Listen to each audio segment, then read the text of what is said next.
Audio clip number 14، اس میں آپ انشاءاللہ عز و جل قرآن پاک کی سورہ بقرہ کی آیت نمبر 34 سے لے کر 36 تک، یعنی 34 سے لے کر 36 تک کی تلاوت، ترجمہ اور تفسیر صراط الجنان سنیں گے۔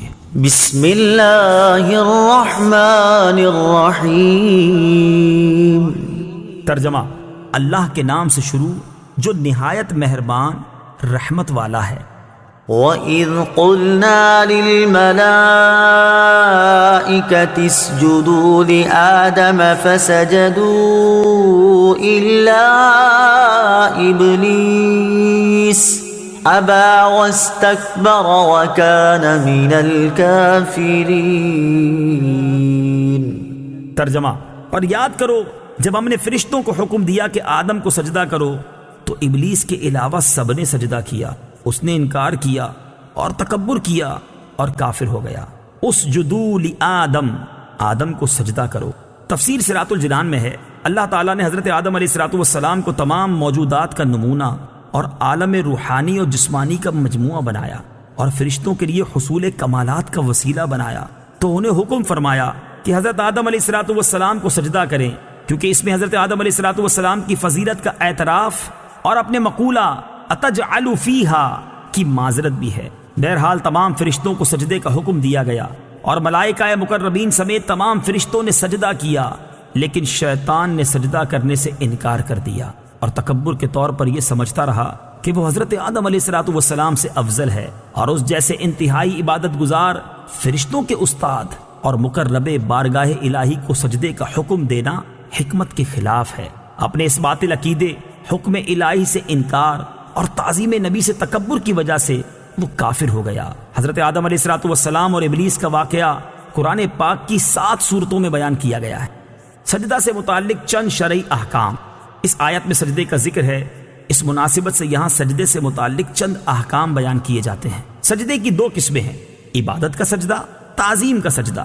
عبادت کا سجدہ کسی کو معبود سمجھ کر کیا جاتا ہے، اور تعظیم کا سجدہ وہ ہوتا ہے جس سے مسجود یعنی جسے سجدہ کیا جائے اس کی تعظیم مقصود ہوتی ہے۔ تعظیمی سجدہ پہلی شریعتوں میں جائز تھا، ہماری شریعت میں منسوخ کر دیا گیا، اب کسی کے لیے جائز نہیں ہے، لہٰذا کسی پیر یا ولی یا مزار کو تعظیمی سجدہ کرنا حرام ہے۔ لیکن یہ یاد رہے کہ تعظیمی سجدہ کرنے والوں پر یہ بہتان باندھنا کہ یہ معبود سمجھ کر سجدہ کرتے ہیں، یہ اس تعظیمی سجدے سے بڑا جرم ہے، کیونکہ یہ مسلمانوں کو مشرک و کافر کہنا ہے۔ تکبر کی مذمت، تکبر ایسا خطرناک عمل ہے کہ یہ بعض اوقات بندے کو کفر تک پہنچا دیتا ہے، اس لیے ہر مسلمان کو چاہیے کہ وہ تکبر کرنے سے بچے۔ حضرت عبداللہ ابن مسعود رضی اللہ تعالی عنہ سے روایت ہے، نبی کریم صلی اللہ تعالی علیہ وسلم نے ارشاد فرمایا، تکبر حق کی مخالفت کرنے اور لوگوں کو حقیر جاننے کا نام ہے۔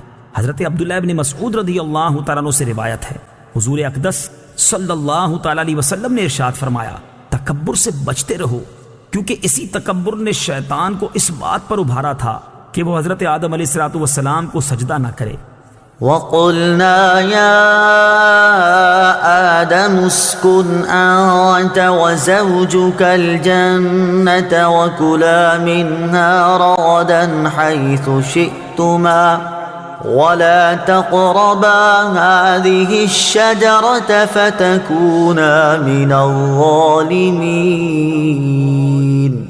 فَأَزَلَّهُمَا الشَّيْطَانُ عَنْهَا فَأَخْرَجَهُمَا مِمَّا كَانَا فِيهِ وَقُلْنَا اهْبِطُوا بَعْضُكُمْ لِبَعْضٍ عَدُوٌّ وَلَكُمْ فِي الْأَرْضِ مُسْتَقَرٌّ وَمَتَاعٌ إِلَىٰ حِينٍ۔ ترجمہ: اور ہم نے فرمایا، اے آدم، تم اور تمہاری بیوی جنت میں رہو اور بغیر روک ٹوک کے جہاں تمہارا جی چاہے کھاؤ، البتہ اس درخت کے قریب نہ جانا ورنہ حد سے بڑھنے والوں میں شامل ہو جاؤ گے۔ تو شیطان نے ان دونوں کو جنت سے لغزش دی، پس انہیں وہاں سے نکلوا دیا جہاں وہ رہتے تھے، اور ہم نے فرمایا تم نیچے اتر جاؤ، تم ایک دوسرے کے دشمن بنو گے اور تمہارے لیے ایک خاص وقت تک زمین میں ٹھکانا اور زندگی گزارنے کا سامان ہے۔ یا آدم اسکن انت وزوجک الجنہ، اے آدم تم اور تمہاری بیوی جنت میں رہو۔ تفسیر صراط الجنان میں ہے، یہاں سے حضرت آدم علیہ الصلوۃ والسلام اور ابلیس کا واقعہ بیان کیا گیا ہے، اور اس کا خلاصہ کچھ یوں ہے۔ حضرت آدم علیہ الصلوۃ والسلام اور ابلیس کے واقعے کا خلاصہ: حضرت آدم علیہ الصلوۃ والسلام کو سجدہ نہ کرنے کی وجہ سے شیطان مردود ہوا تھا، لہٰذا وہ حضرت آدم علیہ الصلوۃ والسلام کو نقصان پہنچانے کی طاق میں رہا۔ اللہ تعالیٰ نے حضرت آدم علیہ الصلوۃ والسلام اور حضرت حوا رضی اللہ تعالی عنہا سے فرمایا کہ جنت میں رہو اور جہاں دل کرے بے روک ٹوک کھاؤ، البتہ اس درخت کے قریب نہ جانا۔ شیطان نے انہیں وسوسہ ڈالا اور کہنے لگا کہ تمہیں تمہارے رب عز و جل نے اس درخت سے اس لیے بنا فرمایا ہے کہ کہیں تم فرشتے نہ بن جاؤ یا تم ہمیشہ زندہ رہنے والے نہ بن جاؤ۔ اور اس کے ساتھ شیطان نے قسم کھا کر کہا کہ میں تم دونوں کا خیر خواہ ہوں۔ اس پر انہیں خیال ہوا کہ اللہ پاک کی جھوٹی قسم کون کھا سکتا ہے۔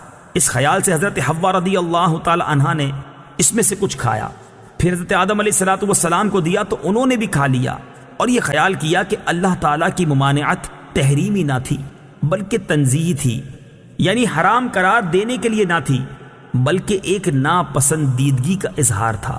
یہاں حضرت آدم علیہ الصلوۃ والسلام سے اجتہاد میں خطا ہوئی، اور خطائے اجتہادی گناہ نہیں ہوتی، چنانچہ شیطان کے دھوکے کی وجہ سے انہوں نے اس ممنوعہ درخت کا پھل کھا لیا، اور پھل کھاتے ہی ان کے پردے کے مقام بے پردہ ہو گئے، اور وہ اسے چھپانے کے لیے ان پر پتے ڈالنے لگے۔ اس وقت اللہ تعالیٰ نے فرمایا کہ کیا میں نے تمہیں اس درخت سے منع نہیں کیا تھا، اور میں نے تم سے یہ نہ فرمایا تھا کہ شیطان تمہارا کھلا دشمن ہے؟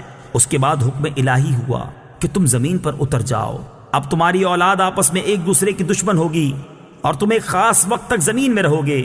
زمین پر تشریف آوری کے بعد حضرت آدم علیہ الصلوۃ والسلام ایک عرصے تک اپنی لغزش کی معافی مانگتے رہے، حتیٰ کہ آپ علیہ الصلوۃ والسلام کو اللہ تعالیٰ کی طرف سے چند کلمات سکھائے گئے۔ پھر جب آپ علیہ الصلوۃ والسلام نے ان کلمات کے ساتھ توبہ و معافی کی درخواست کی تو وہ قبول ہوئی۔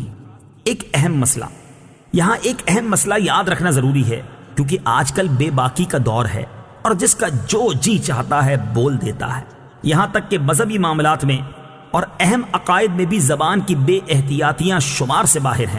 اس میں سب سے زیادہ بے باکی جس مسئلے میں دیکھنے میں آتی ہے وہ حضرت آدم علیہ الصلوۃ والسلام کا جنتی ممنوعہ درخت سے پھل کھانا ہے۔ اعلیٰ حضرت امام احمد رضا خان علیہ رحمت الرحمان فرماتے ہیں، غیر تلاوت میں اپنی طرف سے حضرت آدم علیہ الصلوۃ والسلام کی طرف نافرمانی و گناہ کی نسبت حرام ہے۔ ائمہ دین نے اس کی تصریح فرمائی، بلکہ ایک جماعت علماء کرام نے اسے کفر بتایا ہے۔ لہٰذا اپنے ایمان اور قبر و آخرت پر ترس کھاتے ہوئے ان معاملات میں خاص طور پر اپنی زبان پر قابو رکھیں۔ وَلَا تَقْرَبَا، اور قریب نہ جانا۔ اس آیت میں اصل ممانعت درخت کا پھل کھانے کی ہے، لیکن اس کے لیے فرمایا کہ قریب نہ جانا۔ اس طرز خطاب سے علماء نے یہ مسئلہ نکالا ہے کہ اصل فعل کے ارتکاب سے بچانے کے لیے اس کے قریب جانے سے بھی روکنا چاہیے۔ جیسے بچے کے سیڑھیوں سے گرنے کا اندیشہ ہوتا ہے تو اسے صرف سیڑھیوں پر کھڑا ہونے سے منع نہیں کرتے بلکہ سیڑھیوں کے قریب بھی نہیں جانے دیتے۔ اسی طرح بیسیوں کاموں میں علماء کرام اسی اندیشے سے منع فرماتے ہیں کہ کوئی فعل بذات خود منع نہیں ہوتا، لیکن اگر لوگ اس کے قریب جائیں گے تو ممنوع کا ارتکاب کر بیٹھیں گے۔ جیسے عورتوں کو قبرستان جانے سے منع کرنے میں یہی حکمت ہے۔ اسی سے پیر اور مشائخ کے فعل کا استدلال ہو سکتا ہے کہ وہ مریدوں کی تربیت کے لیے بعض اوقات کسی جائز کام سے بھی روک دیتے ہیں، کیونکہ وہ جائز کام کسی برائی تک پہنچنے کا ذریعہ بن سکتا ہے۔ فَتَكُونَا مِنَ الظَّالِمِينَ، ورنہ تم زیادتی کرنے والوں سے ہو جاؤ گے۔ ظلم کا معنی ہے کسی شے کو اس کی اپنی جگہ کے علاوہ کسی اور جگہ رکھنا، اور یہاں آیت میں ظلم خلاف اولا کے معنی